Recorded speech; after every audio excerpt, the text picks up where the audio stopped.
Howdy folks, Nathan Adlin here with the Fast Lane Car. I am way up in the Rockies where it's snowing slightly, but the sun is out. This is Colorado for you. That is the 2017 Mazda CX-5, and coming up next, we're gonna take it up Goldmine Hill.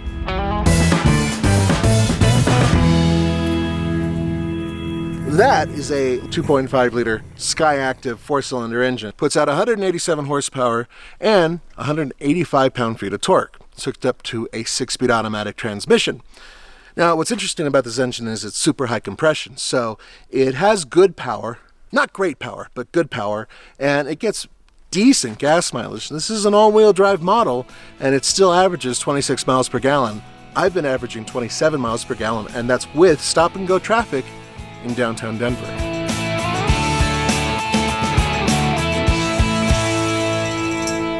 These are Toyo A36 tires, and the reason I'm mentioning this is actually two. One is these are mud and snow, mostly built for the highway. Andre had an opportunity to put these into the deep snow, and they performed very well. And so far, on the mud and loose dirt, it's been pretty good. Mazda is always proud about their all-wheel drive system, and I have about 5 or 6 inches of snow in this parking lot. You want to see if this all-wheel drive can handle it. No problem getting going. Traction control is really killing progress though, and it wants me to slow down, and then it really catches me. But no problem getting going. This is pretty amazing. Whee-ha! Hey, it did let me finally do a proper donut.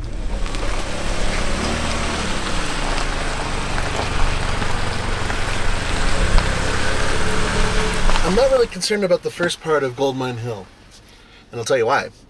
5 years ago, Roman and I took the very first Mazda CX-5 with the smaller displacement engine off-road, and it did okay.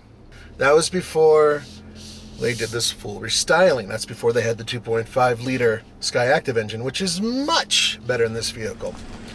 Now there is only 7.6 inches of ground clearance, and there is quite a lip on the front end of the vehicle.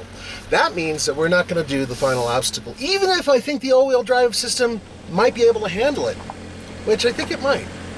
But we would literally tear off the chin of the vehicle. It's having no problem right now. There's a little bit of snow and ice on the ground, very little. So it's moist, but frankly, we've just made it to the top. This is where we stop, we kill all the momentum, and then we try to do this turn, and it is a skewed corner with a bit of a ditch, so it will definitely lift a wheel, possibly two.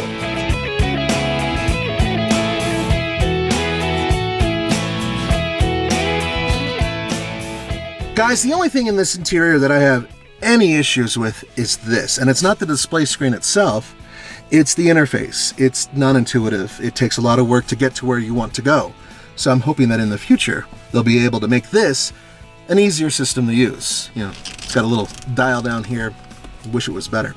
I will say this interior is one of the best I've seen in the industry for a vehicle that costs less than 50 grand.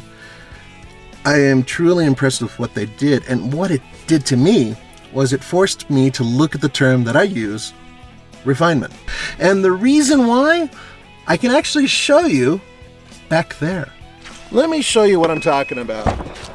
Now, one of the main issues I actually had with Mazda that I complained about all the time was noise.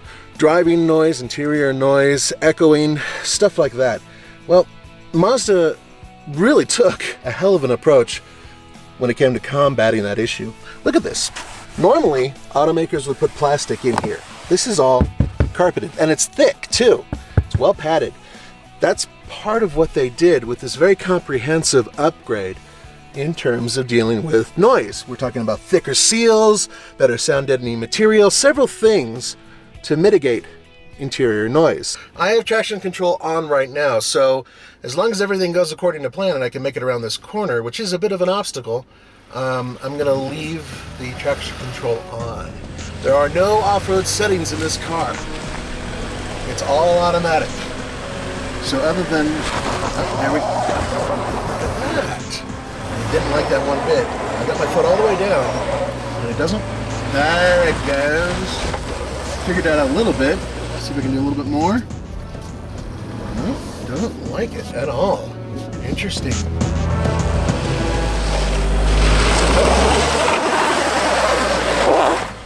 Two of the main competitors for the Mazda CX-5 would be the Honda CR-V and, of course, the Toyota RAV4. Now, both of those vehicles are good. They do their own thing very well. I really love the new engine that they're using as an option in the Honda.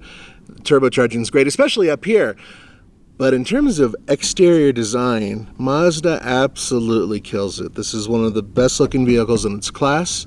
They put a ton of time and energy into refining it and making it look good. Look, I don't even like red, but this red is fantastic.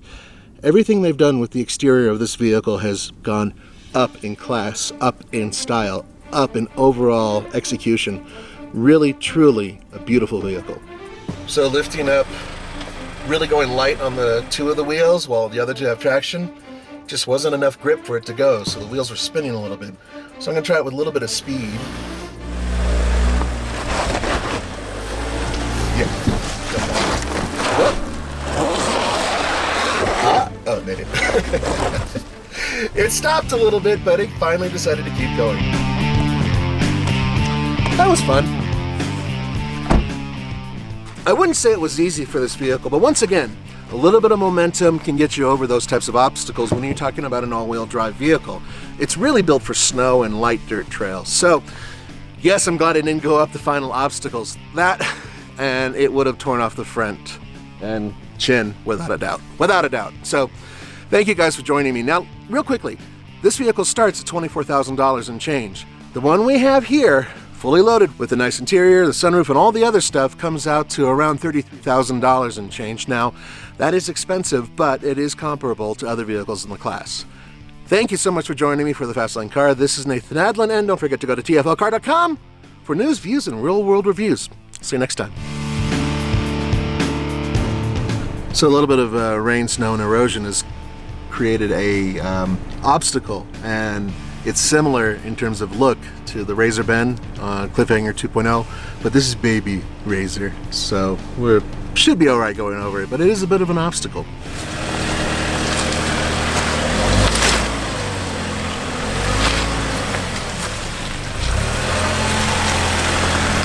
He's okay.